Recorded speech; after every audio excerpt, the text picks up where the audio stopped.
আসসালামু আলাইকুম গাইস, এটা হচ্ছে আগে যে পর্ব দেখছেন ওই পর্বের দ্বিতীয় পর্ব। আমি ওই ভিডিওতে বলে রাখছিলাম যে এটার দুইটা পর্ব হবে, কারণ দুইটা পর্ব হবে যেহেতু অনেক লং হয়ে যাবে এই ভিডিওটা, এই জন্য বলে রাখছিলাম দুইটা পর্ব হবে।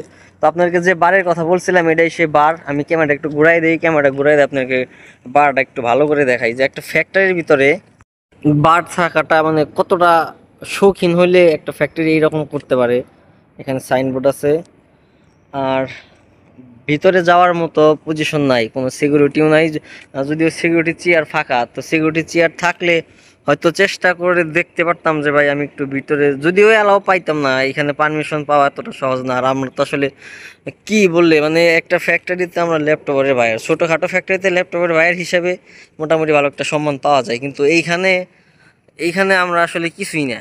হ্যাঁ, এইখানে আমরা যে ল্যাপটপের মাল কিনি ওই মাল কেনার অনুযায়ী আমরা যে বায়ার, আমরা আসলে একটা তুচ্ছ কিছুই না। এখানে মানুষই মনে করা হয় না আমাদেরকে। আমি যেটা মনে করি মানে এটা আসলে ওইভাবে আসলে আমাদেরকে কখনো খারাপ বিলিভ করছে বা এরকম কখনো শুনছে, এরকম কিছু হয় নাই কখনো। তো আমি এটা আর কি আপনাদের একটা ধারণা দিলাম যে একটা ফ্যাক্টরির ভিতরে যদি এরকম বার থাকে তো সেই ফ্যাক্টরিটা কতটা উন্নত বা কতটা বড় হতে পারে, আর সেই জায়গার থেকে যদি আমরা ল্যাপটপের মাল কিনি সেইখানে আমাদের কতটুকু মূল্যায়ন থাকতে পারে।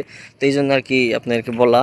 তো এগুলা আজকেই প্রথম এই পর্যন্ত আসা। এর আগে এত ভিতরে ফ্যাক্টরি, এত ভিতরে আমি কখনো আসি নাই, জানতামই না যে আসলে এই জায়গায় এত বড় একটা বার আছে। তো দাদু আজকে বললো যে তুই ভিডিও করো আসতে আজকে, তো ভিতরে যেহেতু অনেক ভিতরে ঢুকে বসে আসতে, পিছনে একটা বার আছে, বাড়ির ভিডিওটা করে নিয়ে আয়। তো এই জন্য আমিও আসলাম যে বাড়ির ভিডিওটা করে নিয়ে আসি। আর কত বড় এরিয়া! আমি এই ফ্যাক্টরিতে প্রায় 7-8 বছর ধরে আসি।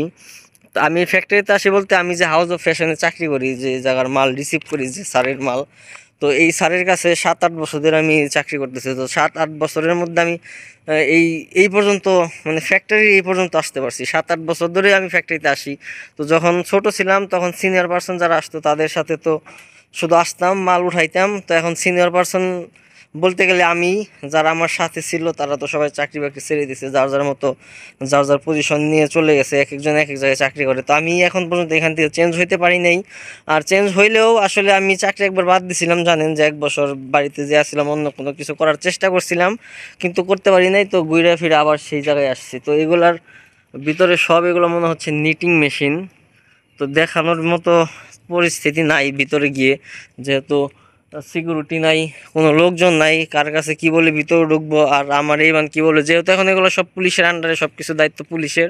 তো এই জন্য আমিও খুব একটা আগ্রহ নিতেছি না ভিতরে যাওয়ার। তো এই দিক দিয়ে দেখায় শেষ করে এটা মনে হচ্ছে ভ্যাকসিমকোর সীমানা শেষ। আচ্ছা, সামনে আর নাই গেলাম, এইখান থেকে দেখা যাইতেছে যে পর্যন্ত এটা ভ্যাকসিমকোর হচ্ছে শেষ সীমানা, এইদিকে এটা শেষ। আর ওই সামনে তো আরেকটা রাস্তা দেখছেন, যেখানে ওই যে আর ওয়াশের যে আপনার সাইনবোর্ড ছিল বা ব্যানার ছিল, তো ওইখান থেকে আরেকটা রাস্তা সোজা গেছে। তো ওই সোজা রাস্তা যাবার কোন পর্যন্ত যায় উঠছে ওইটা আসলে জানা নাই। তো যদি কোনোদিন সুযোগ হয় আবার ওইটা দিয়ে, ওই রাস্তা দিয়ে সোজা ভিতরে কতটুকু যাওয়া যায় সেটা আপনাদেরকে দেখানোর চেষ্টা করব। আসলে আমি নিজেও ভাবতাম না যে ভ্যাকসিমকো ফ্যাক্টরি এতটা বড় বা এতটা এরিয়া। এতদিন তো শুধু ওই দিক দিয়ে ঢুকতাম, 2 মিনিট, গেটে থেকে 2 মিনিট লাগতো আমাদের ল্যাপটপের ওয়ার হাউসে আসতে। তো ভাবতাম যে হয়তো ভিতরে আরও জায়গা আছে, কিন্তু ভিতরে যে এইরকম পরিবেশ মানে এটা ধারণার বাইরে। কি একটা অবস্থা! ফ্যাক্টরিতে কোটি কোটি টাকা আছে একটা ফ্যাক্টরি। এই একটা ফ্যাক্টরি করতে সামান্য যদি একটা 10 তলা ফ্যাক্টরি করতে যায়, আমি আমার স্যারের কাছে আইডিয়া নিছি অন্তত 100 কোটি টাকা লাগে। হ্যাঁ, তো 100 কোটি টাকা যদি সামান্য একটা ফ্যাক্টরি করতে লাগে, তো এই ফ্যাক্টরির যে জায়গা, এই ফ্যাক্টরির যে পরিবেশ, যে পরিস্থিতি বর্তমানে, তো এই ফ্যাক্টরিটা করতে আসলে কত টাকা যে লাগছে বা এটা আপনার মাথায় কি আইডিয়া করতে পারেন আপনি কত টাকা লাগতে পারে এই ফ্যাক্টরিটা করতে? আর কি হয়েছে, ফ্যাক্টরি মালিকের নাম জানি কি ভুলে গেলাম, যদিও নামটা মনে ছিল। ও, সালমানিক রহমান। তো উনি যে আসলে বিশ্ব ব্যাংক খাইছে, কিভাবে খাইছে এখন তো বুঝতে পারতেছেন। দেখেন আমাদের টাকার ফ্যাক্টরি কি অবস্থা, কে খায় কে কি করতেছে কোনো হুদিস নাই, যার যেভাবে মন চায় এখন সেভাবে খাইতেছে। আসলে টাকা মানুষের কি করে, টাকাই করে কাম হয় মর্দের নাম, কথাটা আছে না? তো ঠিক আছে বন্ধুরা, এই ভিডিওটা এই পর্যন্তই। আবার যখন ফ্যাক্টরিতে কখনো আসি তখন চেষ্টা করবো আবার নতুন কিছু দেখানোর জন্য। সেই পর্যন্ত সবাই ভালো থাকবেন, দোয়া করবেন আমার জন্য। আল্লাহ হাফেজ।